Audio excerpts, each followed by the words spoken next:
ஒரு தகப்பன் தன் பிள்ளைக்கு இறங்குறது போல கர்த்தர் தமக்கு பயந்தவர்களுக்கு இறங்குகிறார். இன்றைக்கு ஒருவேளை இந்த சத்தத்தை கேட்கிற அன்பு ஆண்டவருடைய பிள்ளையே, உங்க வாழ்க்கையிலே உங்க அப்பா உங்களுக்கு பெரிய இரக்கம் பாராட்டி இருக்கலாம். எங்க அப்பா மாதிரி யாருமே வர முடியாது பாஸ்டர், எங்க அப்பாவுடைய இரக்கம் ரொம்ப பெரிய இரக்கம். நான் நம்புறேன், இல்ல உங்க அப்பாவும் உள்ளதான். ஏசப்பா அதை விட மேலானவரா இருந்து சொல்றாரு, உங்க அப்பாவை மாதிரி நானும் உனக்கு இறங்குவேன். உங்க அப்பா உனக்கு ஒரு நல்ல வாழ்க்கையை அமைச்சு கொடுக்கணும்னு நினைக்கும் போது பரலோக தேவனாகிய கர்த்தர் உங்களுக்கு ஒரு நல்ல வாழ்க்கையை அமைச்சு கொடுக்கணும்னு நினைக்க மாட்டாரா?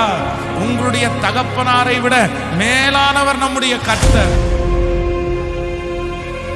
ஆண்டவர் சொல்றார், உங்க அப்பா இறங்குன மாதிரி நான் உனக்கு என்ன பண்ணுவேன்னா இறங்குவேன். இந்த வாக்கு தத்துவம் எனக்கு தான் ஆண்டவரேன்னு சொல்லுங்க. தகப்பனே இல்லாம வெளியூர்ல இருக்கிற உன் பிள்ளைக்கு கர்த்தர் இன்னைக்கு இறங்க போகிறார். தகப்பன் இல்லாத பிள்ளைகளுக்கு இறங்க போறாரு. எங்க அப்பா என் கூட இல்லையே, எங்க அப்பா என்ன தட்டி கொடுக்கலையே, எங்க அப்பாவுக்கு ஒண்ணுமே முடியலையே, ஆனால் பரலோக தகப்பனாகிய கர்த்தர் சொல்லுகிறார், நான் உனக்கு இறங்குவேன். இந்த நாளிலே நான் கர்த்தருடைய சமூகத்தில் வாக்கு தத்தத்திற்காக நான் ஜெபிச்ச போது ஆண்டவர் என்னுடைய இருதயத்தில் ஒரு வார்த்தையை பேசினாரு. நீங்க எடுத்துக்கொள்ளலாம். 103வது சங்கீதத்தை நம்ம எல்லாரும் எடுத்துக்கொள்ளலாமா? 103வது சங்கீதத்தில் 13வது வசனத்தை நம்ம வாசிக்க போறோம்.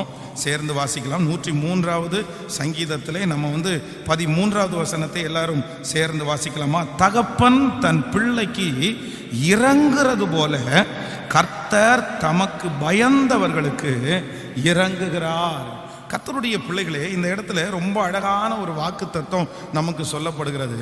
சங்கீதக்காரனாகிய தாவீது என்ன சொல்றாருன்னா, தகப்பன் தன் பிள்ளைக்கு இறங்குகிறது போல கர்த்தர் தமக்கு பயந்தவர்களுக்கு இறங்குகிறார். இன்னொரு விஷயம் கூட எல்லாரும் சேர்ந்து சொல்லலாமா?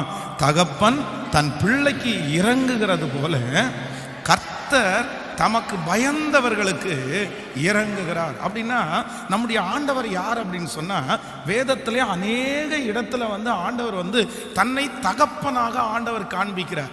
சில இடங்களிலே ஆண்டவர் தாயாக ஆண்டவர் காண்பிக்கிறார். ஒரு தாய் தன்